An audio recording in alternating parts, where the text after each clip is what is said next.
하나님 말씀 요한복음 7장 10절에서 24절 제가 봉독하겠습니다. 그 형제들이 명절에 올라간 후에 자기도 올라가시되 나타내지 않고 은밀히 가시니라. 명절 중에 유대인들이 예수를 찾으면서 그가 어디 있느냐 하고 예수에 대하여 무리 중에서 수군거림이 많아 어떤 사람은 좋은 사람이라 하며 어떤 사람은 아니라 무리를 미혹한다 하나 그러나 유대인들을 두려워함으로 드러나게 그에 대하여 말하는 자가 없더라. 이미 명절의 중간이 되어 예수께서 성전에 올라가사 가르치시니 유대인들이 놀랍게 여겨 이르되 이 사람은 배우지 아니하였거늘 어떻게 그를 아느냐 하니 예수께서 대답하여 이르시되 내 교훈은 내 것이 아니요 나를 보내신 이의 것이니라. 사람이 하나님의 뜻을 행하려 하면 이 교훈이 하나님께로부터 왔는지 내가 스스로 말함인지 알리라. 스스로 말하는 자는 자기 영광만 구하되 보내신 이의 영광을 구하는 자는 참되니 그 속에 불의가 없느니라. 모세가 너희에게 율법을 주지 아니하였느냐? 너희 중에 율법을 지키는 자가 없도다. 너희가 어찌하여 나를 죽이려 하느냐? 무리가 대답하되 당신은 귀신이 들렸도다. 누가 당신을 죽이려 하나이까? 예수께서 대답하여 이르시되 내가 한 가지 일을 행하매 너희가 다 이로 말미암아 이상히 여기는도다. 모세가 너희에게 할례를 행하였으니 그러나 할례는 모세에게서 난 것이 아니요 조상들에게서 난 것이라. 그러므로 너희가 안식일에도 사람에게 할례를 행하느니라. 모세의 율법을 범하지 아니하려고 사람이 안식일에도 할례를 받는 일이 있거든 내가 안식일에 사람의 전신을 건전하게 한 것으로 너희가 내게 노하였느냐? 외모로 판단하지 말고 공의롭게 판단하라 하시니라. 아멘. 여호와께 복을 받은 자로다. 오늘 교동문에서도 반복적으로 나오고 있는데 여호와께 복을 받은 자다. 누가 받았습니까? 바로 우리가, 이 자리에 계신 여러분들이 여호와 하나님으로부터 복을 받은 자입니다. 복을 받은 자는 어떻게 사는가? 오늘 교동문 시편 115편, 이 115편의 고백처럼 하면서 살아요. 몸에 힘을 주고 살아가는 사람은, 율법적으로 살아가는 사람은, 자기 의로 살아가는 사람은 삶이 고달파요. 그런데 하나님의 은혜를 누리면서 하나님을 경외하면서 살아가는 사람은 자기 힘을 빼고 부드럽게 힘 빼고 살기 때문에 힘들지 않습니다. 오늘 이곳 예배당까지 오는 데 있어서 육신은 피곤하고 힘들더라도 마음에 기쁨이 있고 오는데 어렵지 않게 오셨습니까? 그런 분은 스스로 하나님을 경외하면서 자유함 속에서 여기 오신 거예요. 그렇지만 주일날 예배 드리는 것 힘들게 오시는 분들이 간혹 계십니다. 왜 그럴까? 너무 힘주고 살아서 그래요. 주중에도 말씀드렸지만 수영을 배울 때 힘을 주고 있으면 물에서 가라앉아요. 그러나 힘을 빼면 가만히 있으면 물에 떠요. 수영 조금 한다고 힘을 줘서 자유형을 열심히 하면 25m 가는 것도 헉헉거립니다. 정말 힘들어요. 그러나 힘 빼고 자유형을 하면은 100m, 200m 계속해도 그렇게 힘들지 않습니다. 힘 빼고 수영하는 법을 배우기 위해서 수영은 물에는 뜨지만 계속해서 강습을 받고 배우며 살아가요. 신앙생활하면서 하나님을 경외하는 것이 무엇인지를, 내가 믿는 예수님이 누구신지를 알면 알수록 힘을 빼고 하나님께 맡기고 살아요. 그런 자가 진정 복을 누리고 살고요. 신앙생활하는 것이 힘들지 않고 경외감 속에서 그 자유함 속에서 살아갈 수 있습니다. 그러한 자의 고백이 오늘 시편 115편의 고백이에요. 지난주도 숙제를 나눠드렸는데 이번 주도 숙제를 드립니다. 성경책을 펴도 되고 이 주보를 갖고 가도 되고 115편의 이 저자의 고백이 여러분들의 고백이 될 수 있도록 반복해서 읽다 보면 아마 큰 소리로 내가 이 기쁨을 누리고 있구나, 내가 복을 받았구나 하면서 그 느낌을, 그 경외감을 느낄 수 있을 만큼 이 시편 115편을 반복적으로 읽거나 묵상해 보시기 바랍니다. 지난주에 제가 숙제를 드렸는데 무슨 숙제를 드렸는지도 잘 모르실 분도 계실 거예요. 복음서 중에 어디든지 한 번 정도는 펴가지고 읽어보세요. 읽을 때에 내가 믿는 날 구원하시는 예수님이 누구신가 그 본문을 통해서 알고 싶어하는 마음으로 기도하면서 본문을 읽어보시라고 했어요. 숙제를 제가 설교 중에 여러분들에게 드렸는데 저는 숙제 안 하면 안 됐잖아요. 그런데 저는 매일마다 성경을 보고 있는데 그래서 숙제하는 마음으로 점치는 사람은 아니에요. 이렇게 폈는데 요한복음 7장 오늘 본문을 제가 사실은 읽었는데 딱 읽으면서 오이? 아니 어떻게 내가 설교했던 그것과 같은 주제의 말씀을 읽게 되었을까? 저는 전일이 왔어요. 그래서 이것을 묵상하면서 하나님을 경외하는 이 시편 115편의 저자의 그것을 이 본문을 통해 누리면서 이번 주 한 주는 사실은 보냈습니다. 그래서 우리 성도들 드렸으면 좋겠는데 하는 욕심으로 오늘 이 본문을 설교하게 됐습니다. 오늘 본문을 보니까 예수님을 쫓아오는 사람들, 또 오늘 본문은 절기를 맞이해서 이스라엘 백성들이 초막절을 맞이해서 성전에 모이는 거예요. 초막절은 우리 한글날, 올해는 우리 한글날 전후로 이스라엘 민족은 초막절인가요? 그때를 이제 지냅니다. 바로 그때에 이 절기 때, 명절 때에 예수님이 성전에 조용히 와서 조용히 다니시고 계셨어요. 일주일 동안 그 초막절 절기를 지내는데 사람들이 수군거립니다. 예수라는 사람에 대해서. 그러면서 서로 여기저기서 들었던 이야기, 경험했던 이야기들 이야기하면서 예수는 선한 사람이래, 좋은 사람이래. 그랬더니 어떤 사람은 아니야, 오늘 본문에 보면 그는 사기꾼이야, 속이는 자야. 각자 들은 이야기, 경험한 것 가지고 좋은 사람이다, 미혹하는 자다, 수군거립니다. 옥신각신하고 있어요. 중국이나 인도의 이야기가 있어요. 맹인들에게 코끼리를 만지게 할 때에 코끼리를 만지면서 각 맹인들이 자기가 경험한, 자기가 지금 만지고 있는 그 코끼리의 부분을 가지고 이것은 무엇이다라고 이야기를 합니다. 코끼리 코를 보고는 이거 무슨 큰 관 같은데, 코끼리 상아를 만지면서는 밭에 있는 무 같다, 꼬리를 만지면서는 밧줄 같다, 다리나 이런 데를 만지면서 벽과 같다. 자기가 경험한 일부를 가지고 코끼리라는 그 동물 전체를 이해하려고 하지만 이해를 못합니다. 맹인모사, 중국어로는 맹인모사 이렇게 표현합니다. 여러분들이 저를 알아도 일부만 알고 우리가 믿는 하나님 예수님도 우리가 일부만 알아요. 전체를 다 알 수는 없어요. 한 부분 가지고 전체를 파악하는 것 조심해야 됩니다.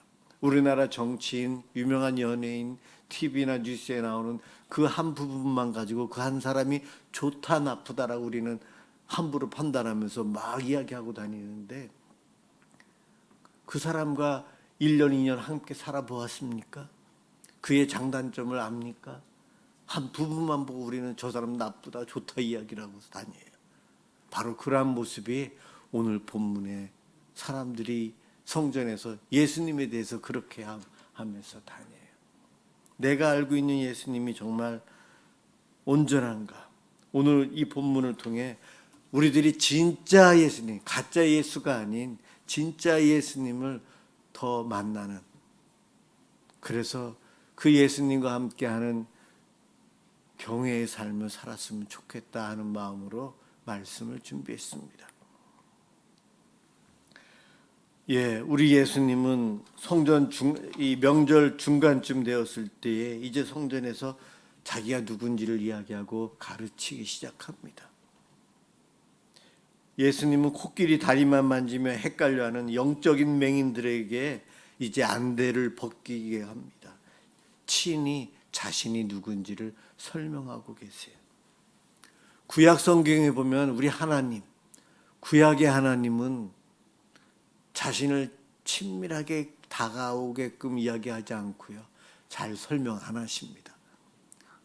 모세가 하나님 누구십니까? 누구십니까? 그럴 때 하나님께서 설명 안 해주세요. 나는, 하나님의 이름이 무엇입니까? 그러니까 나는 나다. 나는 스스로 있는 자다. 그리고 끝이에요.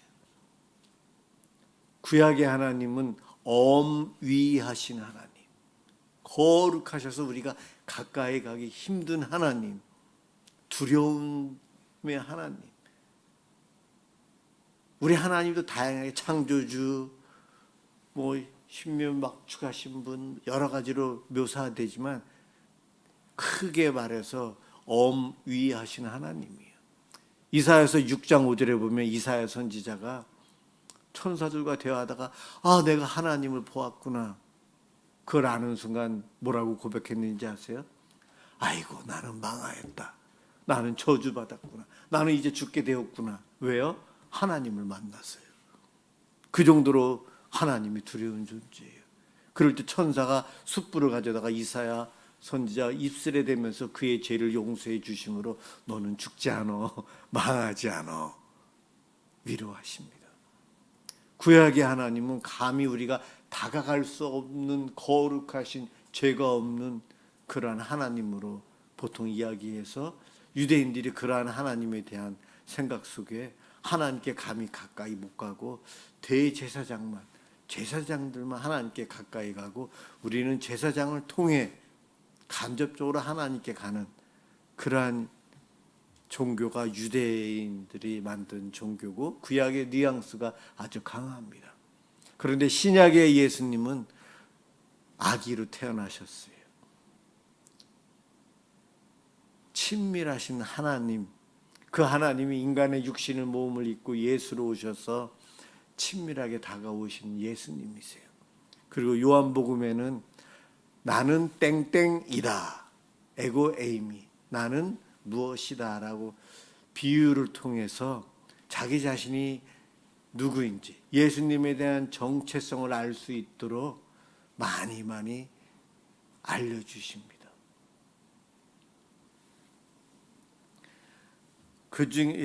보통 예수님은 나는 생명의 떡이다, 생명의 떡, 영적인 굶주림 속에 있는 우리들에게 만나로, 성찬식의 떡으로 예수님은 영생을 주시는 양식이 되신다는 것을 알려주셨어요. 또 예수님은 세상의 빛이다 말씀하십니다. 죄와 절망으로 어둠 속에 있는 우리들을 밝은 곳으로 인도해 주시는 분. 예수님은 양의 문이다. 우리의 구원과 안전한 길로 인도해 주시는 예수님을 설명합니다. 그리고 예수님은 나는 선한 목자다. 우리가 우리 안에, 울타리 안에 들어갈 수 있도록 인도해 주시고 우리 대신 목숨까지 내어놓으시는 선한 예수님을 알려주십니다. 나는 부활이요 생명이다. 죽음을 이기시고 우리에게 영생을 주시는 예수님을 알려주셨어요. 나는 길이요 진리요 생명이다. 하나님은 우리가 하나님 아버지께 갈 수 있는 그 유일한 길, 유일한 방법이 바로 예수님이심을 알려주셨어요. 그리고 마지막으로 나는 포도나무다. 우리가 예수님께 붙어 있기만 하면 풍성한 열매 맺는 삶을 살 수 있다는 것을 알려주셨어요. 예수님은 이렇게 당시 일상적인 삶, 친숙했던 우리의 것들을 통해서 자신이 누구인지 빗대어서 알려주셨어요.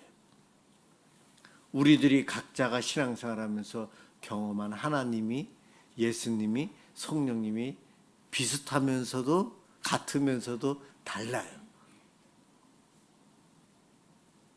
내가 경험한 하나님이 여러분들이 경험한 하나님 동일한 분이신데, 그런데 내가 체험한 부분은 좀 달라요. 맹인이 코끼리 다리를 만진 것처럼, 꼬리를 만진 것처럼 이 땅에서 내가 경험한 하나님이 다 달라요. 그래서 내가 경험한 하나님을 간증하고 소개할 수는 있지만 그것만이 옳은 것은 아니라는 것 우리는 알고 있어야 돼요. 내 옆에 있는 분이 믿는 하나님이 나는 그것을 경험해 보지 않았지만 능히 우리 하나님은 그러실 수 있어. 성경에도 그런 하나님이 나와 있잖아. 그렇게 받아들여야 돼요. 그런데 성경에 안 나와 있는 하나님 예수님을 경험했다 하면 그럴 수도 있겠구나라고 해서 열린 마음으로 받아주는 것은 좋아요. 성경에 안 나와 있는 부분 플러스 알파 당연히 있죠.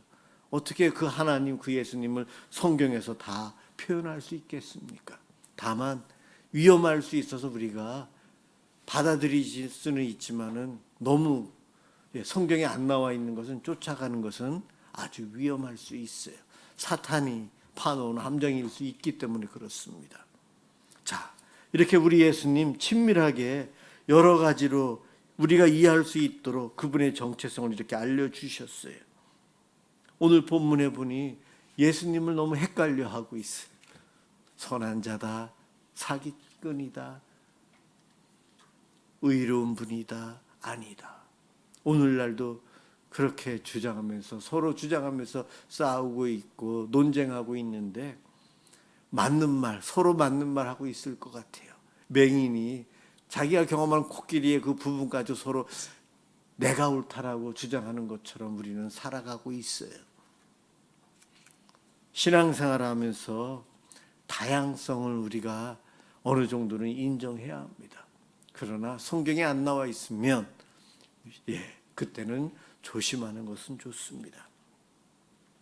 자, 오늘 본문에서 이렇게 영적으로 무지한 우리들을 주님께서 알려주시기 위해서 여러 가지로 설명해 주십니다. 무지한 우리들, 저와 여러분을 예수님은 포기하지 않고 알려주시기를 원하세요. 제자들이 3년 동안 같이 하면서 그것을 알도록, 하지만 온전히 알 수 없었어요. 부활 이후에 성령님을 통해 계속해서 경험하고 알 수 있도록 성령님이 하시는 일은 하나님 말씀이 우리들이 경험하는 종교 생활을 통해 하나님의 그 은혜를 깨달아 알 수 있도록 성령님이 돕도록 하나님 예수님은 성령님을 보내주셨어요. 그래서 우리는 하나님과 예수님을 계속 알아가기 위해서 노력해야 합니다.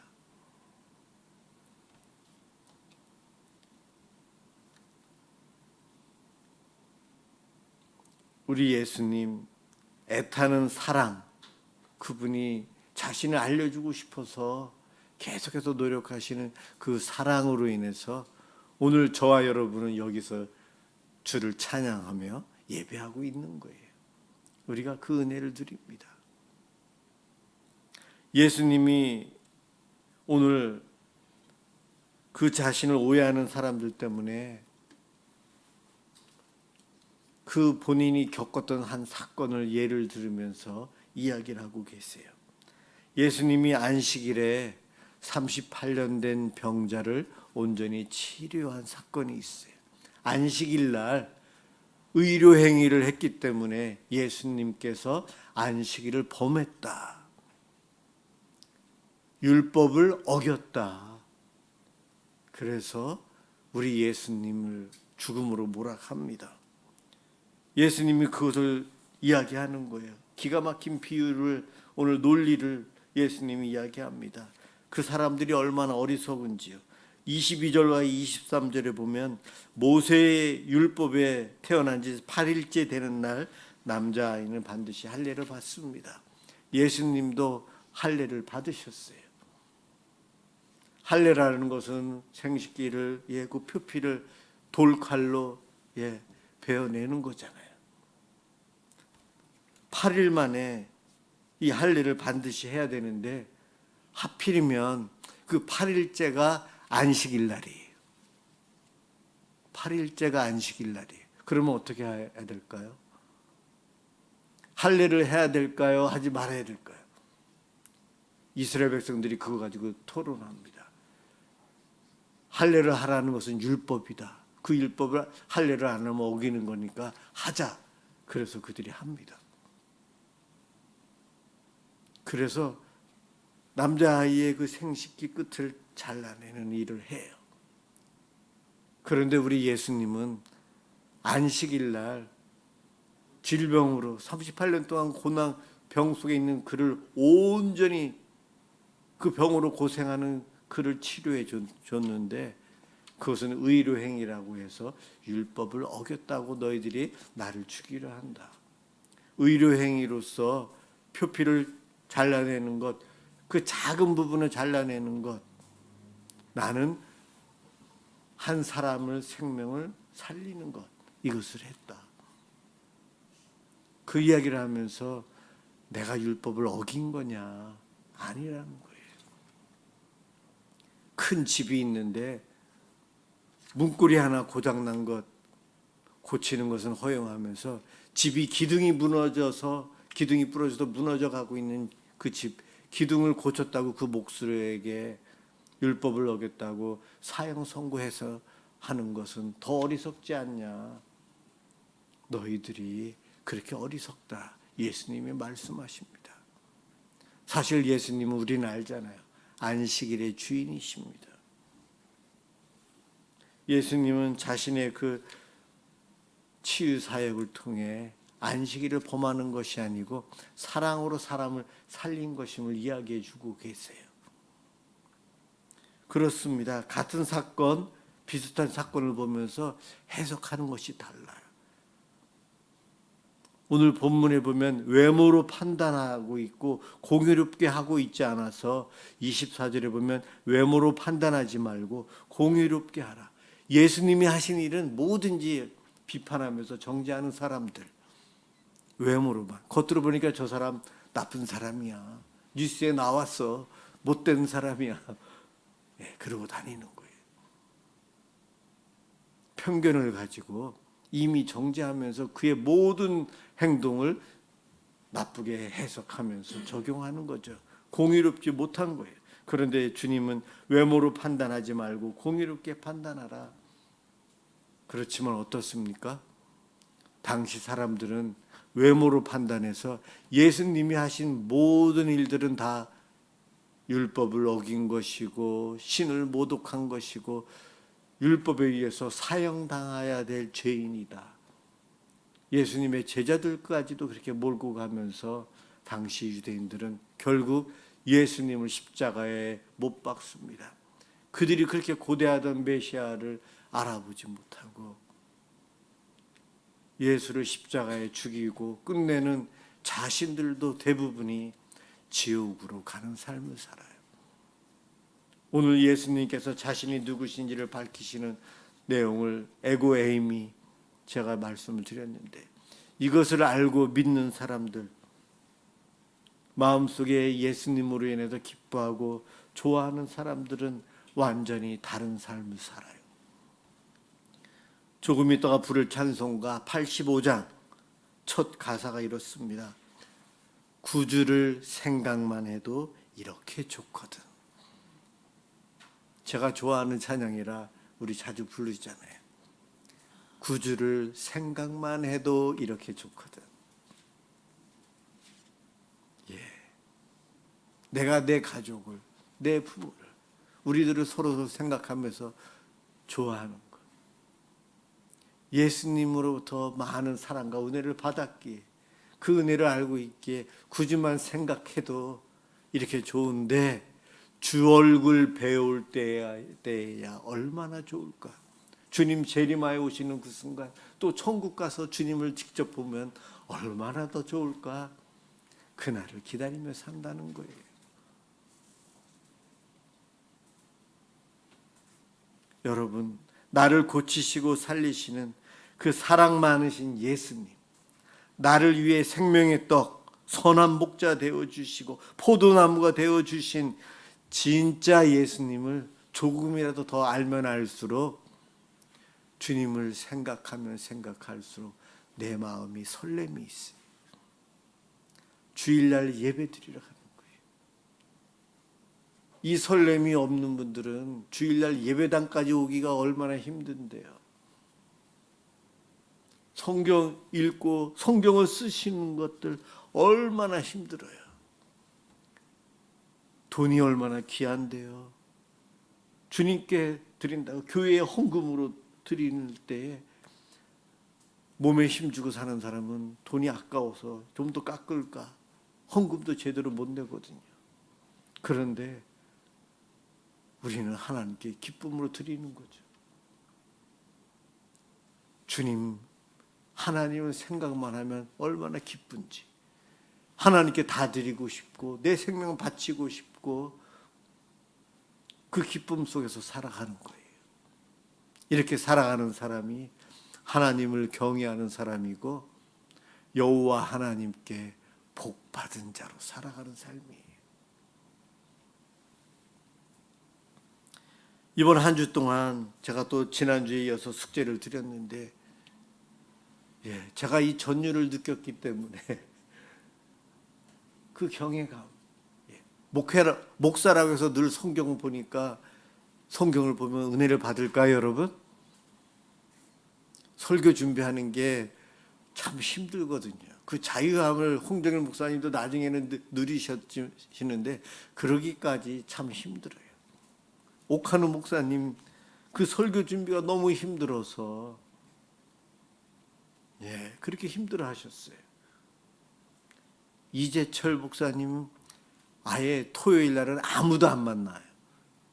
토요일 날은 아무도 안 만나고 주일 설교 준비만 해요. 어디도 안 가요. 그러니 성경 보면 은혜가 되는 것이 아니고 여기서 내일 해야 될 설교를 만들어내야 되는 거예요. 그런데 제가 여러분들에게 숙제를 드리고 그냥 폈는데 요한복음 7장 오늘 이 본문을 본 거예요. 사람들이 예수님이 진짜다 가짜다 논쟁하고 있어요. 모르고 있는데 제가 여러분들에게 하나님 주를 알아야 됩니다. 한번 본문을 보세요 했는데 하나님이 저에게 그렇게 해주셨어요. 여러분들도 한번 경험해 보셨으면 좋겠어요. 이 115편이 너무 좋아서 하는데 교동문이 없더라고요. 교동문이 110편, 115편이 없어요. 그래가지고 열심히 만들었는데 만족은 못하지만은 계속 반복해서 읽다 보니까 제 목소리가 커지더라고요. 이걸 계속 반복해서 읽다 보니까 왜 그럴까요? 제가 주를 경외하는 은혜를 이번 주에 누리고 있어서 그랬어요. 저만 이러한 것을 누리는 것이 아니고 우리 모두가 누렸으면 좋겠어요. 왜냐하면 이미 우리는 하나님의 그 구원의 은총을 누리고 여호와로부터 복받은 자이기 때문이에요. 앞으로 내 삶이 우리 권사님 이렇게 질병 속에 있고 늘 병원에 다니시는데 그동안 신앙생활 했던 모든 것들을 통해 그 아픔 속에서도 주를 경외하는 마음, 오늘도 이 예배당에 오기까지 얼마나 힘드셨을까. 그런데도 순교하는 마음으로 기쁨으로 오시는 거예요. 우리 모두가 주를 경외하는 마음으로 살아간다면 이 땅에서 힘 빼고 살아가기 때문에 어려움을 다 이겨낼 수 있어요. 힘들어도 웃으면서 소망을 가지고 살아갈 수 있어요. 부끄럽지 않고 자랑하고 목소리 크게 내면서 살아갈 수 있어요. 이번 한 주 동안 여러분 주님을 조금 더 아셨으면 좋겠어요. 그러면 나도 모르게 흥얼거리는 것이 찬양이 돼요. 찬양이 나와요. 말씀이 나와요. 시편 115편 저자처럼 주님께 대한 고백이 내 입 위에서 나오게 돼요. 주님만 생각하면 이렇게 좋거든요. 그 설렘과 그 경외감 속에 날마다 믿음으로 승리하는 삶을 살아가시길 주님의 이름으로 축원합니다. 기도하겠습니다. 우리의 온몸과 영혼을 낫게 해주시는 선하신 하나님, 우리가 세상의 편견 속에서 얄팍한 지식으로 주님을 오해하며 살아가고 있지 않습니까? 어리석은 저희를 용서해 주옵소서. 우리의 눈을 밝혀주셔서 생명의 구원자이신 진짜 예수님을 더 알아가게 해 주시옵소서. 시편의 고백처럼 오직 주님만을 나의 도움과 방패로 의지하며 평생토록 주를 경외하며 하나님으로부터 복받은 자로 살아가게 하여 주시옵소서. 고맙습니다. 예수 그리스도의 이름으로 기도드립니다. 아멘.